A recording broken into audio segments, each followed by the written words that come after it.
Hi everyone, welcome. It's lovely to see you all here today. I'm Halima Latif, the Candidate Network Manager at Inclusive Recruiting. Once again, welcome to our webinar. We're really pleased to have you here. Today we will be talking all about how to get your LinkedIn profile job ready. Before we begin, I'd like to inform you that this session is being recorded.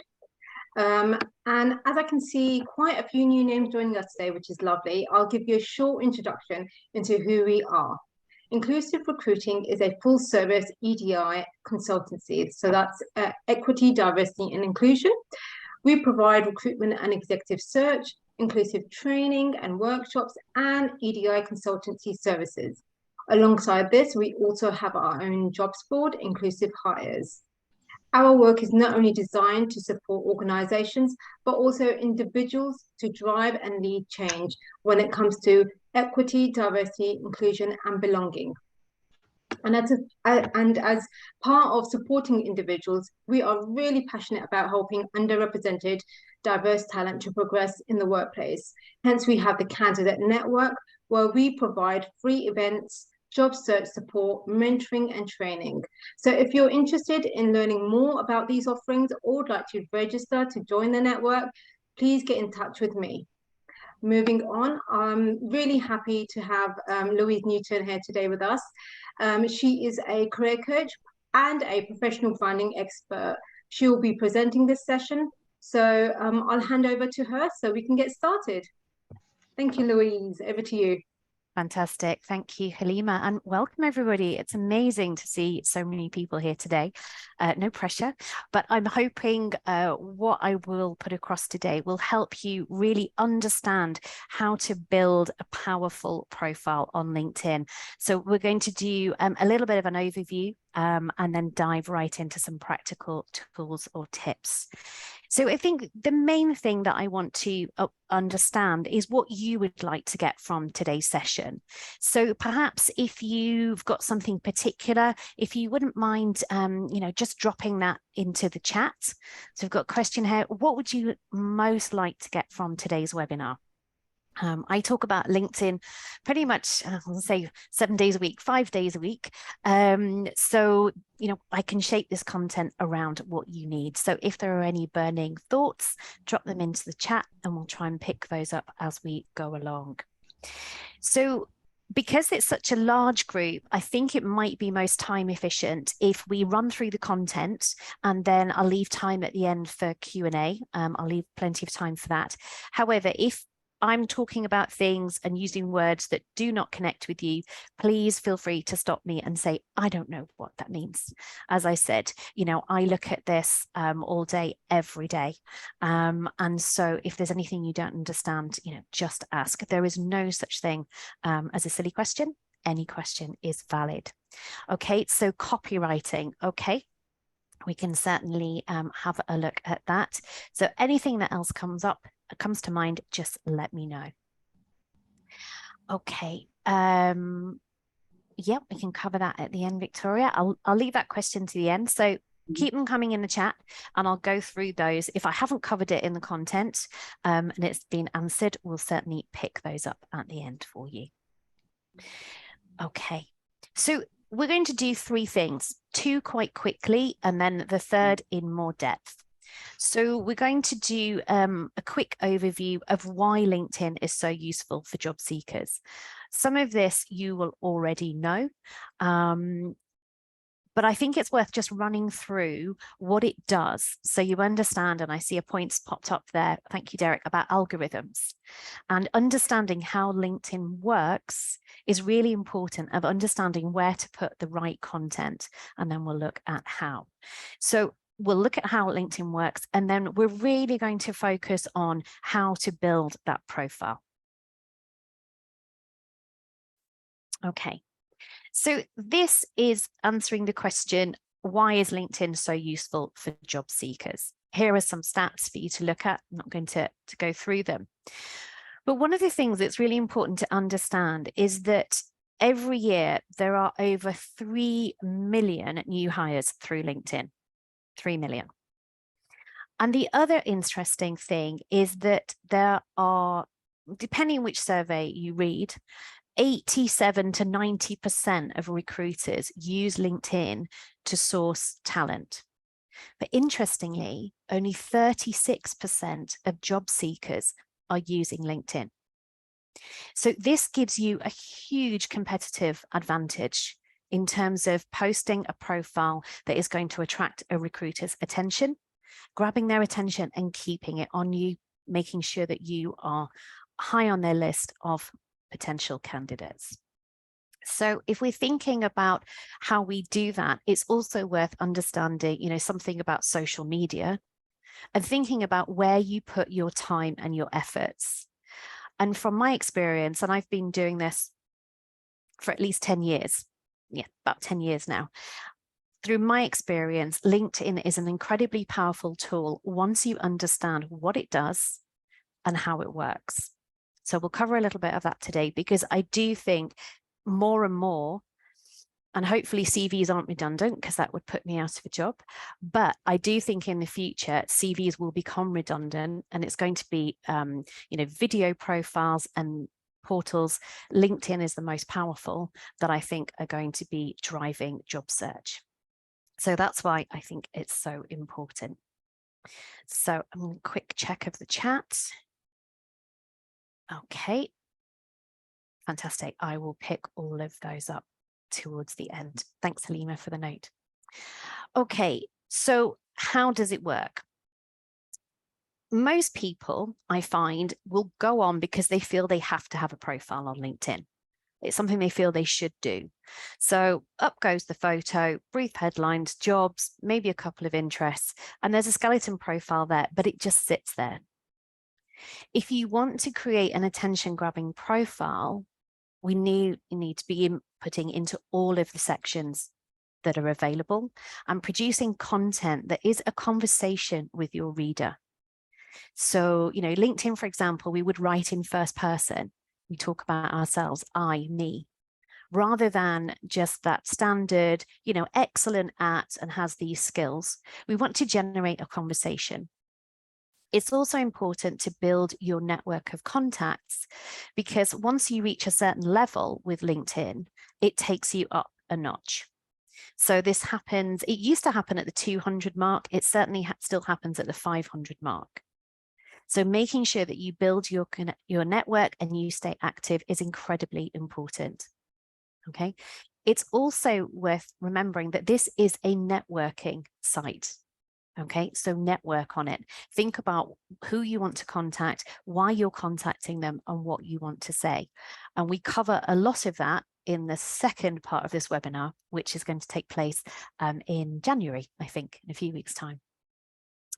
So yes, you can search for roles, you can apply, but this is also an opportunity to think about the industry or industry groups that you might be interested in joining, because there's a huge part of job seeking, which is about accessing what we call the hidden job market. And there is a huge hidden job market on LinkedIn through networking, finding out about roles before they are posted online, and even putting yourself forward, networking with people where roles get created and you hear about them first. So there are lots of things you can do. It's not just a case of popping up your photo, your title, and some details. It's about you interacting, working with the algorithms, understanding keyword search to get the most out of your profile and make sure that you're seen and found. Okay, so let's think about the practical part. How do you actually build that profile? So one of the things that's really important to think about is it's not magic. You can actually learn the formulas. You can do a huge amount of research, if you like, about the algorithms. LinkedIn are quite transparent. They do update their site regularly, which they're less transparent about. So you might have gone in recently, for example, and I noticed that they've changed the skills function. And they make all these upgrades, but their fundamental algorithms have remained the same since they founded 20 years ago. So if you're interested in that, by all means, research it. But I think it's important to understand that there are very clear structures to use that generate results. Okay. But before you do anything, go into your settings and go into your privacy settings and turn off update to all network. Okay, privacy settings, turn off updates to all network. Otherwise, every tiny change you make will be blasted out to everybody in your network. And that doesn't create a good impression. Okay, it's like seeing someone decorate the house when you want to just invite them around when it's finished. You can turn it back on later so that when you make strategic updates, your network is informed. But while you're doing your building and shaping, I suggest you turn that off. So that's under your settings, your privacy. Okay, let's think about each section then. This is what we call the headline section. It's your photo, your background, and your details. So this is what people are going to see first. And here I've got two examples that are similar. We've got photos that are positioned correctly. We've got smiles. We've got engaging eye contact. We've got the speakers, the profiles, we've got them speaking, they're in action, showing us what they do, and we've got their job details. But I want you to think about the difference between the two and which is most effective. So let's start with that photo. Make sure when you put up a LinkedIn photo, it is professional. You know, these two both work. We're positioned correctly, we're filling sort of 80% of the space, but a plain background can be more powerful than a background with something in it. Do not use snaps from parties, please, and do not use your holiday snaps. I had to have a chat with a client last week who was just, on the beach. It doesn't create the right impression for professional networking. So think about the photo. You do not have to have a professional headshot. One of the things that's really easy to do, set up your camera on your phone or get someone to hold that for you. Think about your lighting, plain background, and you can position yourself side on, look to the camera, tilt your head a little, smile, and you are going to have exactly this shot. It takes a little bit of practice, but it's perfectly possible to do just on your mobile phone. So think about your profile picture, think about what it says about you. The next thing that really jumps out then is that what we call the headline statement. So this is usually your job title. So Tracy on the left here has populated her profile and it's pulled up her job title. Rikia has edited hers. And what she's done, yes, we've got her job title, but we've also got some information about what she does, the value she brings, her purpose. And this is what is going to make her stand out to recruiters.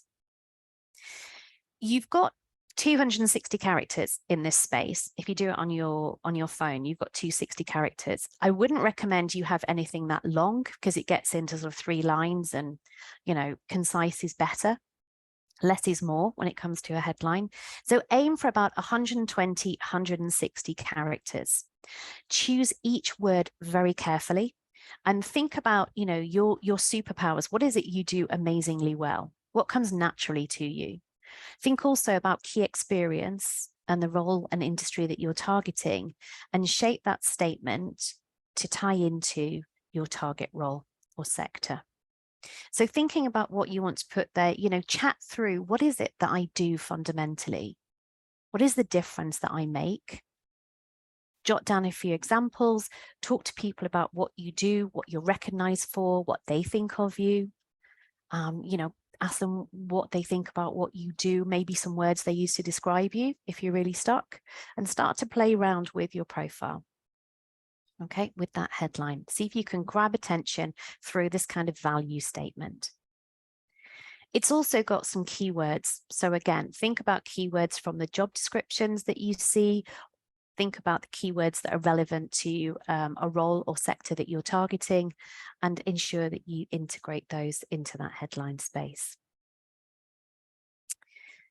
The final thing here is the banner image. So both Tracy and Rikia chose images of them as speakers. It's an important part of what they do. But looking at the quality of the image, the intention is good, but it's using a photo that fits the space, and it's using a photo that is high enough quality to convey the message and reinforce the professional brand that we're presenting. If you don't have images of you in action, then what you can do is use the copy-free image websites like Unsplash, and you can search for images. And I'll show you a couple of examples where people have done that. So Jessica's got a fairly typical background image. We see this a lot. So London cityscape, I work in finance, for example. Hannah has chosen something very colorful, but as you can see from Hannah's photo, this absolutely represents her. And then Guillaume has used an image for tech. He works in cloud. So he's found, again, a generic copyright-free image to populate his profile, which reinforces who he is and where he works, what he does. Okay. So think about that image. Think about having a banner image that reflects something about you, something about your sector. You can also see some different approaches to that headline here. So Jessica, we talked about what she is, the area that she's in, and we've got that value statement. Hannah has chosen to put in 3 areas of expertise that she has. She's covering her bases, okay, because she does different things, but again, it's keyword rich for her. So Guillaume has chosen to use something quite short. It's still impactful, but there's that space to do a little bit more. Okay. So Louise, we've got a question here. Yes. I freelance in a sector across different roles. Do you recommend you put freelance in the headline statement and then list or bullet point the key areas, or something else? What else would you recommend if not that? I would, if you're freelance and you're looking for work as freelance, then absolutely put that in your headline. I think just be rolling those up into some key areas rather than creating a massive list. A lot of people will be looking at this on a phone and they just want to pick out key pieces of information, which is why I would keep to that 120, 160 character guide rather than having, 4 or 5 lines. So maybe just select the most prominent, the key ones. Okay. 2 other features that I just want to point out. Hannah has used a feature that LinkedIn has where you can specify pronunciation.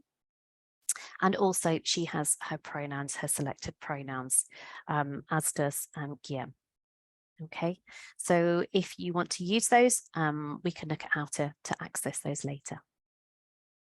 Okay, so we've got our photo, we've got that's going to connect with the audience, we've got our image, we've got our headline.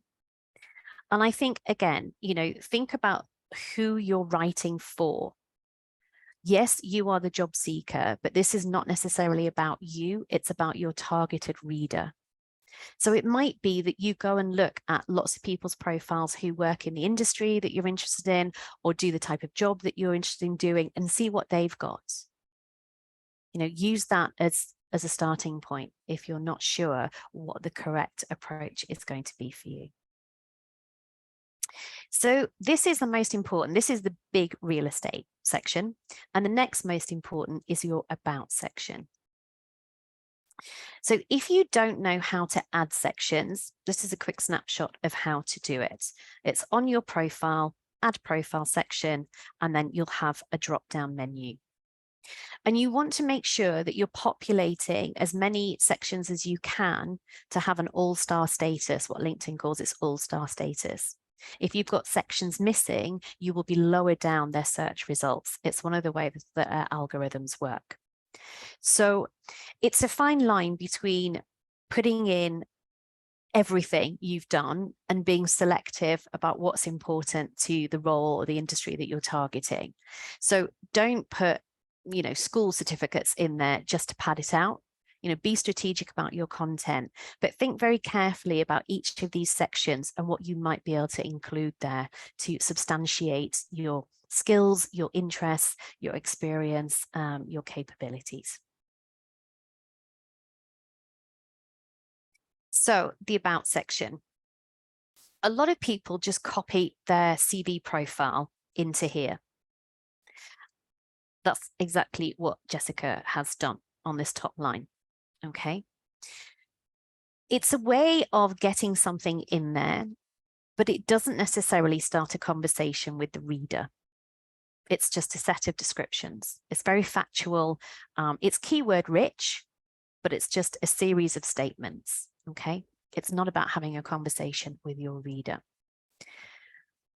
But what things I want to point out here is think about what you put at the top of your about section, because after 4 to 6 lines, depending how long your section is, LinkedIn will only show the first portion. Usually it's 3 to 4 lines, depending on what device you look at the profile. So think about creating impact in your opening statement, okay? Think about these two profiles and what works, what doesn't. Okay, we'll come back to them in just a second. The mantra for writing about sections, the same for writing cover letters, the same for writing CVs. There are 3 words: clear, concise, relevant. CCR. Clear, concise, relevant. If in doubt, leave it out. Make sure that everything you're including adds to the story that you want to tell. And let's think about what that story might look like. Fundamentally, you're creating 3 to 4 short paragraphs. You've got space here. If you do it on desktop, I think it's around 1,990 characters. If you do it on mobile, 2,600. I think they're upgrading the desktop soon. So depending which version of LinkedIn you run, you may have the full. But again, there's no point writing a great big essay if what you can do is capture in 3 short paragraphs, 4 short paragraphs, everything you want to say. And this is a sample structure. We call it a value proposition. You may think of it as an elevator pitch. It's the kind of thing you would say if you were meeting someone at a networking event and they said, tell me about yourself. Or you come across that answer at interview. This structure, apart from number 6, this structure is exactly the same as you would use for that. So it's who you are, okay, what you do, what you're good at, you know, what value are you bringing here? What impact are you having? How you got here, you know, a little bit about your background. And then let's really focus in on what makes you stand out from the competition. As I say, when we talk about your specialities, those are your key skills, things that you do really well. It could be technical expertise, it could be behaviors, values that you bring, but these are the things that make you you and make you successful. When we talk about superpowers, these are the things that you just take for granted about what you do. So things that you're recognized for and you do extremely well. So think about that first line: who I am, what I do, how many years experience, and your specialist areas. And you can see here that is captured in this first line. But it's not a conversation, as I said. So here are a couple of examples where I feel there's a more powerful story. So again, 4 brief paragraphs. This one opens with something that talks about motivation. It's big picture. So you can open with a belief, a passion, or a mission.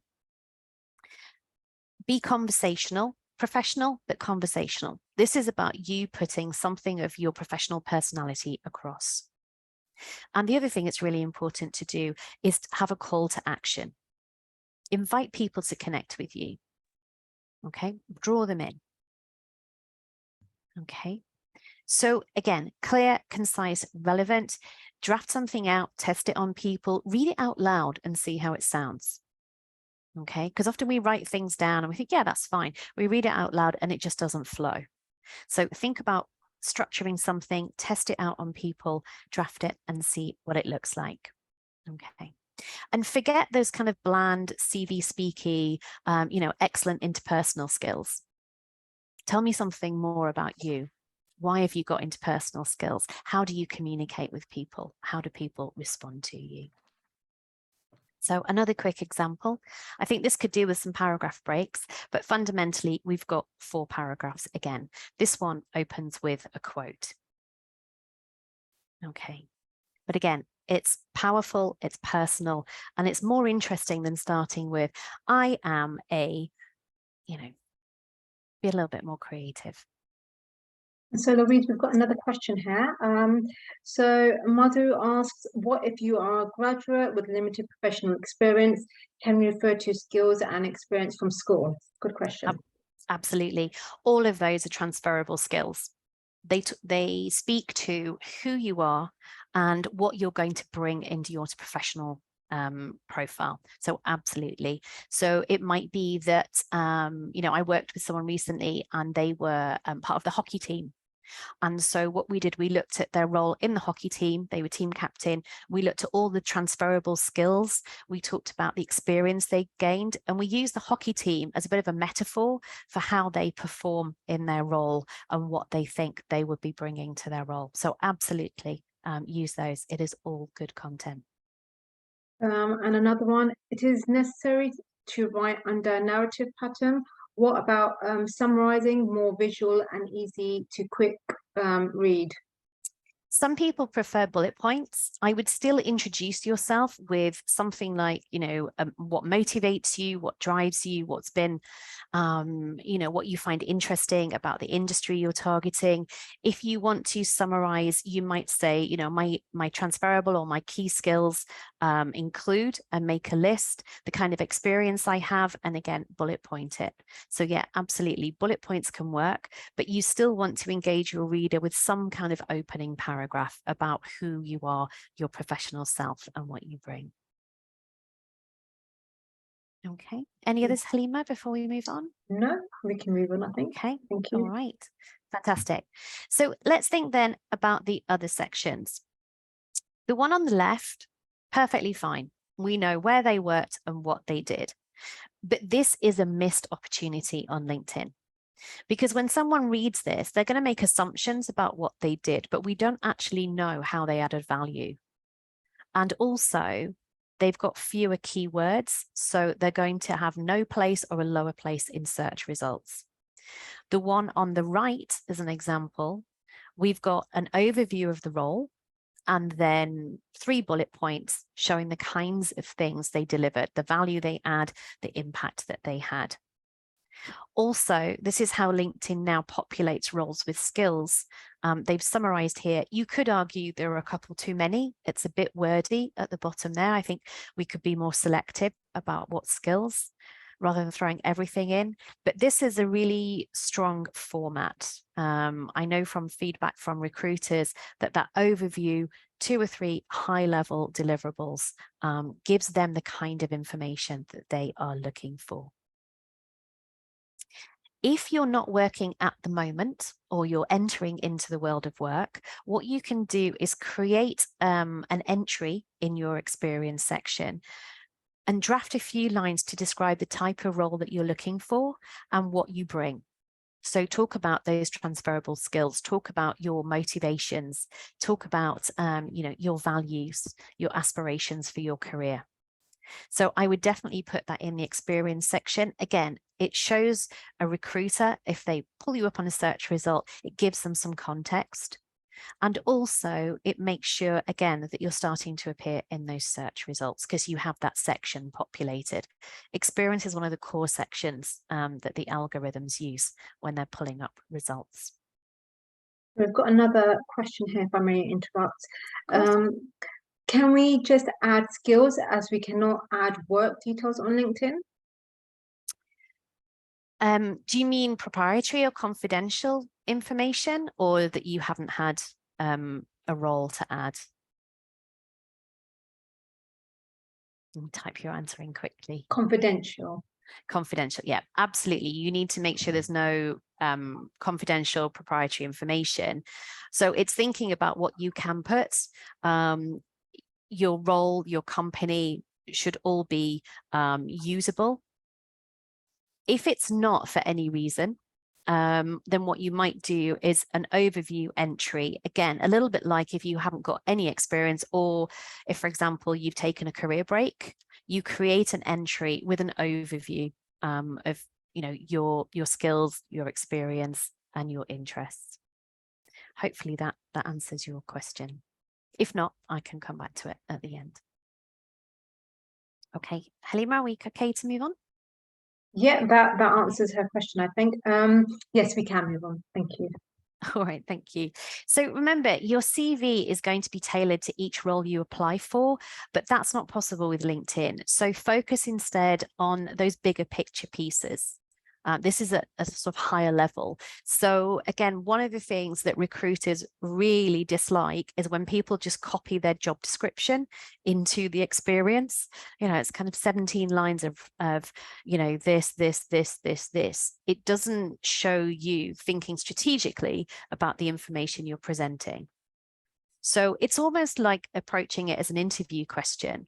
If you just got 2 minutes to tell the interviewer about your job, what would you tell them? Think about it that way, and that will help you distill down the information that is really useful. And another thing to avoid is this: responsible for, responsible for, responsible for. It should not be on your CV. It should not be on your LinkedIn, according to my way of working and pretty much the rest of the CV writing profession. Responsible for doesn't tell us what you actually did. Okay, so also it sounds like a job description. So if you've got this, what I suggest you do is just get rid of responsible for and pop a capital letter here, you know, created the digital strategy. Okay, developed the e-marketing strategy, initiated and managed. Okay, let's get rid of the responsible for.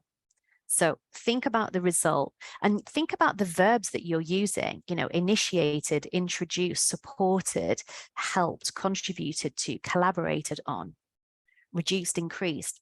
There are just hundreds and hundreds of verbs you can use to describe what you were doing. So same as you would start your bullet points on your CV, think about the verb or two verbs. You know, it might be introduced and implemented, for example, that are going to shape these statements because they show somebody what you did and the impact it had, rather than just something you were responsible for. Okay. So let's touch briefly on the other sections. Education is a core section on LinkedIn. So again, if you want to be friends with the algorithms, make sure you have an education section. Okay. And this person, what they've done is they've used it an opportunity to show some additional skills. And, you know, so we've got here the kinds of things they were doing, which also shows leadership. This is my hockey team client. And also think about keywords you can use. It might be that you've worked on particular projects, or you had a group project or your dissertation. You might want to put something about that in there, particularly if you're very early in your career, you're a graduate. So think about using those keywords to show what you're capable of and use this section. Again, it's a great place for transferable skills and demonstrating what you're capable of, your commitments and your interests. The next section, again, this is a core section, is skills, and you can have up to 50. And I would encourage you to think about having at least 20. Okay. And the best way to gather them is to look at job descriptions, look at the skills that they're asking for. And if you have that skill, add it to your profile. So this is one of the parts of your profile to keep live. You know, keep reviewing this sort of once a month, once every couple of months in your job search to make sure that your skills are relevant. It's another way to think about search results. So you're a recruiter, you've got 30 keywords that you're looking for, you pop them in your search and up come your candidates. So skills is a great way of just making sure that you are being identified as someone who can do that job. Also, not many people know how to do this. You can reorder your skills. So you can have the top 3 showing, again, that'll show on mobile, and it shows on desktop. So think about the top 3 that you want in your profile and use the little tool. It sits in the top right here. It looks like this down at the corner to just reorder. Just click on the 3 dots and reorder your skills. I'm not going to focus on endorsements today. We're going to cover that more in January. But if you want to investigate, LinkedIn publish lots and lots of advice on how to use endorsements. They're not as popular as they used to be. they don't seem to hold as much sway with recruiters as they used to. So they're not essential, but you may feel that it's something that you want to do. If you do ask people to endorse you, ask them to endorse you for the skills that are important to you and your target industry, target role. Otherwise, they'll just pick something kind of off the list that they associate with you, and you'll end up with 15 endorsements for something that's not that relevant. So guide people when you want to ask for endorsements. Okay, so quick flick through a couple of sections and I will open for questions. If you have them, licenses and certifications, volunteer experience is an excellent thing to have on your profile. Courses that you've taken, projects and languages, all of these add substance. They provide evidence to back up who you say you are and what you bring. So, you know, reflect, make sure that it's relevant, but add it into your profile and cover these sections. The final section I just wanted to focus on is featured. And if you run your business through LinkedIn, like I do, you will be publishing articles and posts. So having a featured section makes sense. It may be as well if you're freelance and using LinkedIn to generate business or engage clients and using it as a kind of either stand-in website or a portal to get people to your website, I would absolutely focus on a featured section. If someone like Hannah posts regularly, what she's done is rather than leaving her posts static on her profile, she's gathered them into featured. You just take the link, pop it in there. You just hit the plus sign and you can add articles, visual material. You know, you might be in a video, there might be a press release about what you've done, presentation, or it might simply be that you've posted on it. You can gather all those together, and this sits quite high up in your profile. It sits below your headline section, so it's worth thinking about anything that you want to gather together to create sort of portfolio of activity. It also shows that it shows Hannah is engaging with LinkedIn. And again, the more you engage with LinkedIn, the more it engages with you. Okay, so fire up those search algorithms. Make sure you are active, you are sharing, commenting. If you feel comfortable, you are posting. But the more you play with it, the more it'll put you in its results. Okay, let's bring all that together then, and we'll open for questions. Oh, sorry, forgot one section on recommendations. Recommendations are a good way to gather evidence. And so I've taken this from Halima's profile, and you can see the kinds of things that people are saying about her, and we get that fuller sense of the value that she brings to the people that she works with and the role that she does. So you can request recommendations from people. But again, what you might want to do is send a message with that and say, I'm looking for recommendations to boost my LinkedIn profile. Would it be possible, if you felt comfortable, for you to comment on these 2 or 3 areas? It's the difference between giving something to someone that they can edit, that's a springboard for them, and giving them a blank sheet of paper. Okay, they're more likely to engage with you and provide a recommendation if you give them some prompts first. So think about how you do that. But again, we'll cover that in much more detail in the second webinar in January. Okay, so be seen, be found. Think about your profile, revisit the sections. Do they really talk about who you are now, who you're aspiring to be? Are they relevant to the roles that you're targeting, the industry that you're targeting? Sorry.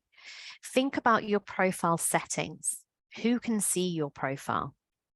You might want to open it to recruiters. You don't have to have the green open to work. You can choose to have that or not. That's a personal decision, but you can certainly open your profile privately so recruiters can find you. So they are professional users of LinkedIn. They have a different product, but it draws its data from LinkedIn. Think about engaging with other users, like, celebrate, comment, share and post if you feel comfortable. Remember, keep everything on message for your professional brand. Okay, find articles that are interesting, stick a link on there with a little comment and some hashtags, and that's how LinkedIn will engage with you. As I said, if you're interested in it, it'll be interested in you. Also think about expanding your hashtag follows and your groups. Again, we'll cover all of that in how LinkedIn works and how to engage with it in the second webinar. But if you're enthused by what you've seen today, maybe go and investigate how all that's done on LinkedIn. But fundamentally, we're looking to identify your professional brand, tell your career story or set out your career aspirations if you're a graduate. So who you are, what you do, how you got here, and the value that you bring. Make it clear why someone should connect with you and hire you. And I think, clear, concise, relevant has to be the mantra. Make sure that you are careful about every word you choose. And please, please, please get somebody to look at it and give it an overview for spelling and grammar. Grammarly is great, Editor is great, but they do not replace a human reader. So run your content by somebody else and get some feedback. And then one point is to make sure that any entry on LinkedIn, it matches your CV. Time and time again in recruiter surveys, their pet hate is when LinkedIn dates, job titles, and content differs to the CV. A lot of candidates, they will just drop if that information doesn't marry up. Okay, so always make sure if you're changing something on your CV, make sure your LinkedIn is still relevant. As we said, LinkedIn is that at higher level, it's sort of summaries. It's not the same as the CV content, but do make sure that they match. Okay. That's it from me in terms of, we'll hand over for questions. I do offer a 15-minute free consultation. If you would like to book one, you can find me through LinkedIn. By all means, please connect with me, or you can go to my website, Career Therapy, and you can book in directly from the website for a free 15-minute consultation on your profile.